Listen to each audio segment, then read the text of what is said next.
Então, o que a gente trabalha no direito eleitoral? Para começo de conversa, a normalidade e a legitimidade das eleições. Uma eleição, para ela ser normal, para ela ser legítima, ela não pode estar ligada a sentimentos, a criação de coisas, de factóides, de fake news, já que esse é o momento que a gente fala muito de fake news, em relação ao sentimento e à vontade do eleitor. Ou seja, a vontade do eleitor tem que ser livre, simplesmente para que ele possa realmente exercer o seu voto. E tem muitos processos, muitos procedimentos que começam com esse objetivo principal, que é o objetivo das ações eleitorais, de apurar, impedir ou suspender e punir determinadas infrações à norma eleitoral que possam desequilibrar a disputa eleitoral. Então, quando a representação eleitoral é cabível, quando há um desequilíbrio em relação à disputa. Como é que funciona esse desequilíbrio? Eu sempre utilizo uma expressão que é a expressão da paridade de armas. Não que você vai dar uma arma para cada candidato, jamais essa expressão, mas a paridade de armas quando você diz que cada candidato deve, com certeza, ter a condição de disputar nas eleições, salvo, claro, as diferenças socioeconômicas que cada um tem, mas conseguir fazer a sua campanha sem que tenha, contudo, essa utilização desmedida por parte de um, por parte de outro. Eu vou dar um exemplo de hoje. Hoje eu estava conversando, agora há pouco, numa reunião como essa que nós estamos tendo aqui, com 10 prefeitos em mandato do interior do estado de São Paulo. Esses 10 prefeitos estavam me questionando justamente o que eles poderiam fazer dentro das suas prefeituras, nos seus sites, o que era lícito e o que era ilícito nesse segundo semestre das eleições. E o objetivo era evitar que eles utilizassem os respectivos mandatos de forma a desequilibrar a disputa, utilizando, portanto, ilegalmente os seus mandatos. Esse é o primeiro assunto que nós devemos, sempre pensando nas representações. Depois eu entro em abuso de poder econômico, abuso de poder político, abuso dos meios de comunicação social e até agora o abuso de poder religioso, que é um outro assunto que as pessoas têm falado muito e é um assunto que é muito debatido. Bom, passando o nosso objetivo, a conduta irregular, objeto, é punir de alguma forma a conduta irregular. No direito eleitoral, as representações eleitorais, essas representações, elas têm como natureza uma autêntica ação civil eleitoral. Ah, professor, mas então o que se aplica? Se aplica a norma especial, a lei eleitoral. Lei eleitoral, Lei 9.504, de 97, elaborada e mexida tantas e tantas e tantas vezes. Vocês sabem bem que essa lei, quando foi elaborada em 97, a pessoa falava, essa é a lei das leis, é a lei imutável, a lei eleitoral. Olha, eu não sei nem quantas vezes essa lei já foi alterada. De lá para cá, pelo menos a cada eleição, você tem pelo menos uma mudança. Geralmente 2, 3, mas no mínimo uma mudança que se tem se você está estudando direito eleitoral. Então eu tenho aqui do meu lado uma biblioteca de direito eleitoral bem grande. Metade desses livros já não servem porque eles simplesmente eram da eleição de 2018 ou da eleição de 2016, 2014. Eu guardo alguns aqui porque alguns amigos nos presenteiam, entendeu? Então tem aquela dedicatória e tudo mais, mas esses livros eles acabam nos atrapalhando então, futuramente. Nós temos uma ação civil eleitoral, ato pelo qual se provoca a autoridade a exercer função que lhe é própria. Então, eu levo ao Poder Judiciário, levo ao Judiciário Eleitoral as demandas, e lembrando aí que a própria composição da Justiça Eleitoral ela tem uma composição diferente. Para quem não sabe, para quem ainda é leigo, para quem nunca trabalhou propriamente com direito eleitoral, tenho certeza que saindo daqui vai trabalhar com direito eleitoral. Quem que é o juiz que faz o trabalho de juiz eleitoral nas zonas eleitorais, nas cidades, nos municípios? É um juiz de direito.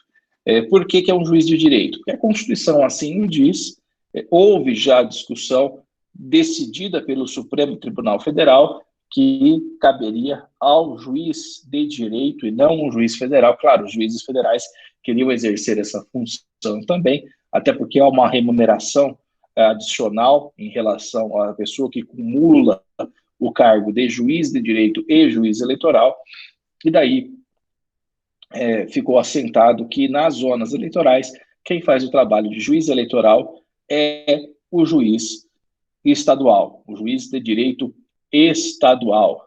E daí nós temos também o Ministério Público. Quem que trabalha o Ministério Público Estadual? É o Ministério Público Eleitoral, é o Ministério Público Estadual. Isso na primeira instância. Na segunda instância, você tem uma composição um pouco diferente. O trabalho da Procuradoria Eleitoral Estadual, ela é exercida pelo Ministério Público Federal. Então, é o Procurador Regional da República, designado para a função de procurador ou vice-procurador. Sempre dois procuradores aí que atuam diretamente na Procuradoria Regional Eleitoral e nas sessões no Tribunal Regional Eleitoral. Aí a composição do tribunal, tem gente que pergunta muito isso, a composição. O presidente do tribunal é sempre o desembargador estadual, do Tribunal de Justiça, o vice-presidente, também corregedor, é um desembargador estadual. Daí você tem dois juízes de direito, portanto, estaduais, um desembargador federal e dois advogados, que vêm e a escolha passa pela presidência da República. Então, dois advogados. Por que pela presidência da República e não pelo governador do estado? Porque é um cargo federal. Então, portanto, nós temos nessa condição um cargo federal e assim que é constituída a Justiça Eleitoral na segunda instância. E no TSE, como é que funciona? Quase que a mesma coisa. 3 ministros, dos quais presidente, vice e mais um ministro é oriundo do STF. Atualmente, o presidente do TSE é o ministro Luiz Roberto Barroso, o vice-presidente é o Fachin, e daí você também tem 2 ministros do STJ e 2 ministros oriundos da advocacia. O cargo é exercido por eles por 2 anos, renováveis por mais 2 anos, se o cara for reconduzido. Então, é uma justiça que se renova. Ah, professor Renato, isso é muito básico, isso é muito trivial, mas eu vou chegar aonde eu quero chegar na aula de ações eleitorais. Falei para vocês que a justiça eleitoral se renova a cada 2 anos, podendo, no máximo, ficar 4 anos. O que isso quer dizer? Quem julgou a eleição de 2016, que muitos prefeitos conhecidos de vocês, das senhoras e dos senhores que estão me assistindo agora, tiveram seus processos julgados por pessoas que não mais os julgarão. Ou seja, nós temos um problema gigantesco em relação à jurisprudência, um problema gigantesco em relação à jurisprudência, porque a jurisprudência no direito eleitoral ela é completamente mutante. Então, tudo começa com a convenção partidária. A convenção ela é um ato formal, lembrando aqui que agora o TSE decidiu que a convenção partidária pode ser feita por meio digital. Então, vocês que auxiliam vereadores, candidatos a prefeito, partidos políticos locais, eles poderão fazer essa convenção como ato formal, mas pela via digital, e está se estudando agora como que vai ser feito isso. O TSE vai normatizar por meio de resolução. O que os advogados, o que nós, da Comissão de Direito Eleitoral da OAB de São Paulo, da Academia Brasileira de Direito Eleitoral, estão dizendo para o TSE que seria interessante que fossem lavradas atas notariais com o resultado dessas reuniões virtuais, porque daí, ao mesmo tempo, você dá publicidade, você dá fé pública e com a presença do tabelião, dizendo que todos os atos formais foram ali cumpridos. Bom, todos sabem, registro de candidatura pelo Candex, registro de candidatura agora também feito por via digital, primeira vez. Então, aquele negócio de correr com um monte de documento no cartório, levar tudo, mudou, diferente. A partir de agora você pode, de uma maneira muito mais tranquila, fazer pelo PJE as suas colocações e tudo mais. E nós temos a representação por propaganda irregular. Quando é cabível a representação por propaganda irregular? Conforme o dispositivo da lei especificamente violado. Exemplos: propaganda eleitoral antecipada, realizada antes do prazo eleitoral. E é o que nós estamos vivendo agora. Tem gente que está fazendo propaganda eleitoral antecipada. O que é propaganda eleitoral antecipada nos termos da jurisprudência? É quando você fala o nome, o número, o cargo pretendido e pede voto. Ou diretamente, vote em mim, eu sou o Renato, meu número é XYZ. Ou então, você dá um jeito do pedido sem falar a palavra vote, mas dando essa conotação. Olha, pode contar comigo lá 15 de novembro, eu conto com o seu voto, eu conto com o seu apoio, conte comigo que eu conto com você. Aquelas palavras, aquelas frases que configuram a propaganda antecipada. Então, tudo que não é nome, número e tudo mais, a legislação tem permitido de uma maneira muito mais benevolente ultimamente. Então, isso é muito importante. Bom, vote em mim, não vote. Outro erro fatal que as pessoas estão cometendo agora: impulsionamento. Ah, professor, mas pode impulsionar? A lei fala que pode. Pode a partir do momento que você tem um registro de candidatura, a partir do momento que você tem CNPJ de campanha, a partir do momento que você tem conta em banco e a partir do momento que tem recursos na sua conta de campanha que justifiquem essa movimentação financeira. Se não tem como justificar essa movimentação, se o sujeito está fazendo gastos agora, o que está acontecendo? Ele está praticando gastos que não serão contabilizados, ou seja, ele está incorrendo, grosso modo, na caixa 2, no que está previsto no artigo 30A da lei eleitoral. Então, hoje, pode impulsionar? Não, de jeito nenhum, porque impulsionar não vai na sua prestação de contas. Quem viveu a eleição de 2016, quem viveu a eleição municipal de 2016, sabe que naquela época não era permitido. Se você pegar o manual de direito eleitoral, pegar o mesmo meu, lançado naquela época, em 2016, eu escrevo lá que, olha, é só a livre manifestação gratuita do eleitor e do candidato. Em 2018, mudou tudo, você podia fazer impulsionamento, mas o impulsionamento dentro dessas regras. Fica como dica aí, vocês que estão advogando, que vão assessorar, vão indicar, vão acabar dando parecer sobre esses assuntos. Coisa fundamental, primeiro, antes de tudo, o cara comprovar que ele é ele mesmo no próprio Facebook. Como é que funciona isso? Você pega o seu celular, tira uma foto do seu documento de identidade, ou da sua carteira de motorista, da sua OAB, e manda para o Facebook, falando, ó, esse daqui é o meu oficial. Porque você, se não fizer isso, quando você for registrar a sua candidatura e começar a querer impulsionar determinadas coisas na página, o pessoal vai querer saber se você é você mesmo ou se não é um seu adversário querendo fazer de qualquer jeito e te prejudicar na propaganda eleitoral. Tem gente que deixa para a última hora. Eu tive o caso de um deputado estadual, ainda no mandato, né, foi reeleito mais uma vez, que é um cliente nosso, e esse cara, ele não fez isso à época, e demorou quase que 10 dias para que o Facebook recebesse o documento dele, processasse isso internamente e permitisse. Numa campanha de 45 dias, você perder 10 dias com a besteira dessa, pode ser fatal, é muito ruim. Então, se você tem aí já o seu pré-candidato, que você está assessorando, dando parecer, fala, ó, registra lá no Facebook certinho para mostrar que você é você mesmo, até porque isso vai impedir que os adversários o façam, né? Alguém vai falar, olha, essa daqui é a página do Zé da Silva, você fala, não, o Zé da Silva sou eu, a minha página oficial é essa, a outra é alguém querendo me prejudicar, está dizendo que eu falei tal coisa e não é verdade. Bom, continuando, propaganda antecipada. Eu vou falar de um assunto aqui. Eu sei que muitos são procuradores, então eu já adianto essa conversa. O que pode, o que não pode na página da prefeitura? Eu queria que alguém manifestasse. Será que alguém aqui tem interesse em ouvir isso? Eu acho que boa parte de vocês.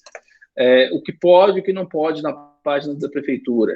Nesse momento, sobretudo em sede nos termos do artigo 45, o artigo 73 e 77 da lei eleitoral, você agora, mais do que nunca, já que está no segundo semestre, deve ter uma página institucional da prefeitura, a página institucional o mais institucional possível.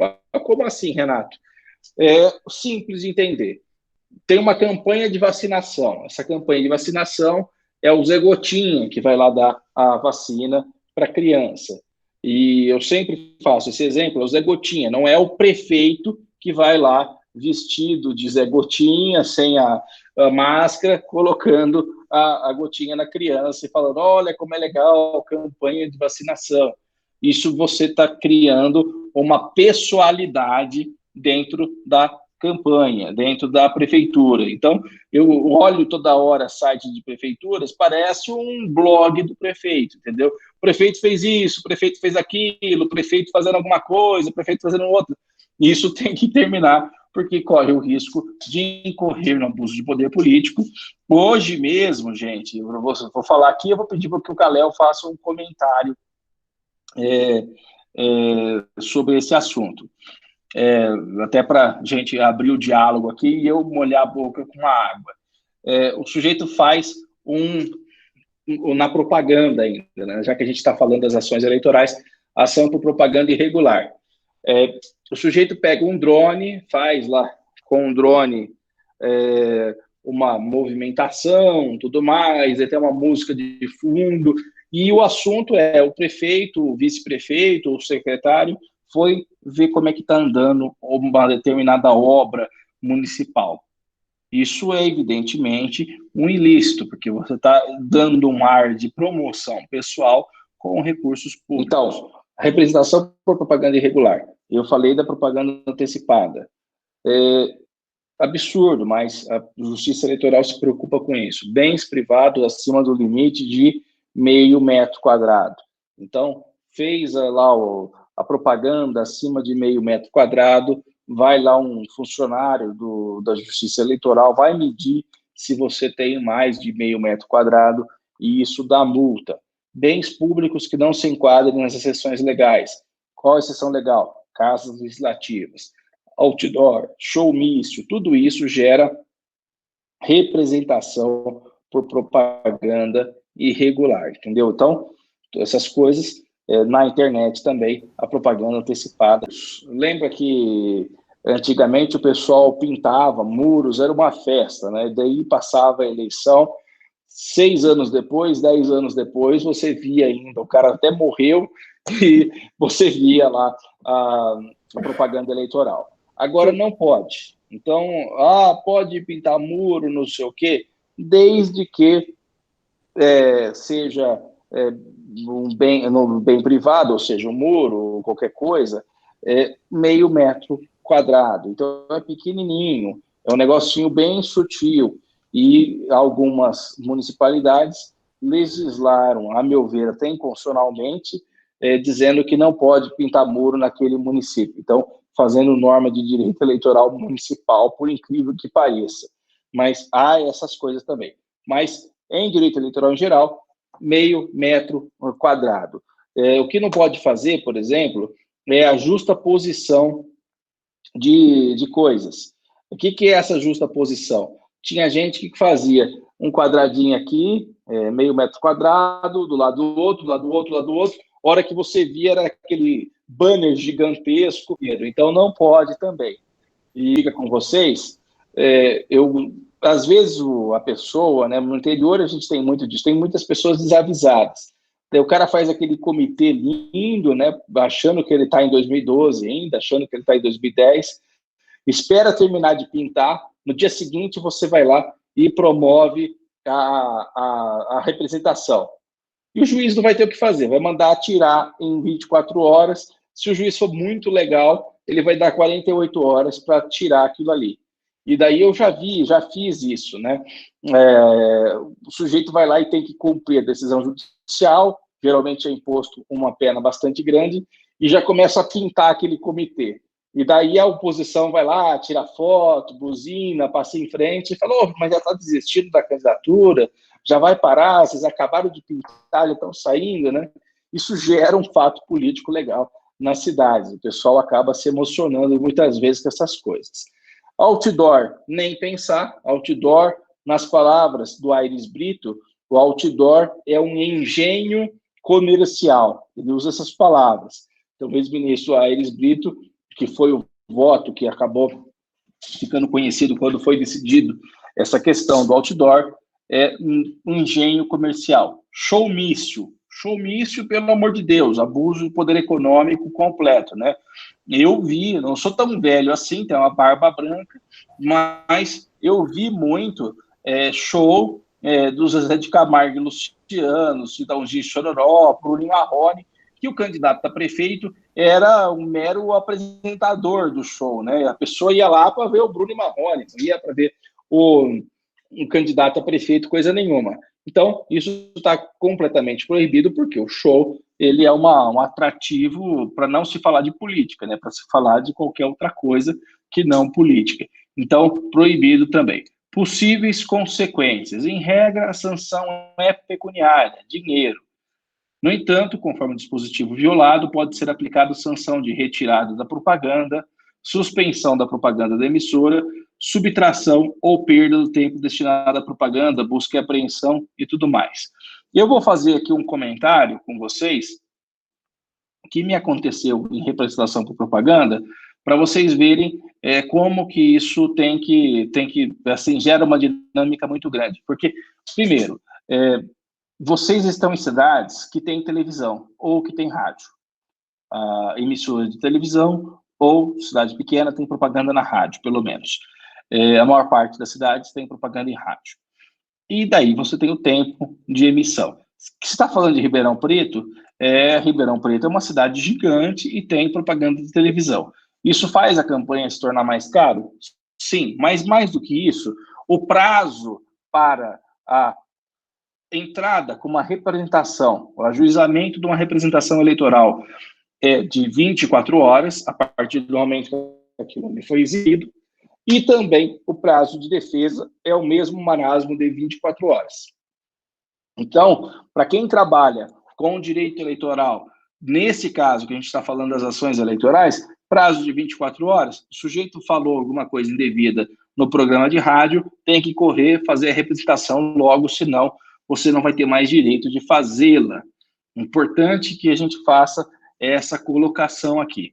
E quando é na internet, para quem não atuou ainda nas eleições em 2018, principalmente, que isso começou muito em 2018, você tem que mostrar o endereço completo, o URL completo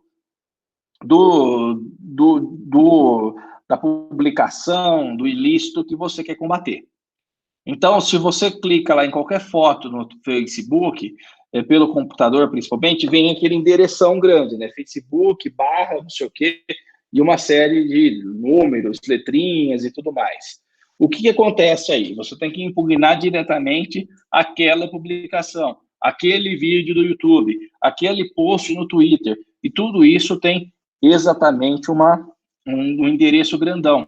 Não é derrubar o Facebook inteiro, entendeu? Você não vai entrar com uma ação porque o Zé da Silva colocou um negócio no Facebook e você vai tirar o Facebook brasileiro do ar, como já teve decisão judicial nesse sentido, decisões malucas. Não, você tem que tirar um post específico que foi colocado aquilo. Então, tem que ter essa dinâmica também.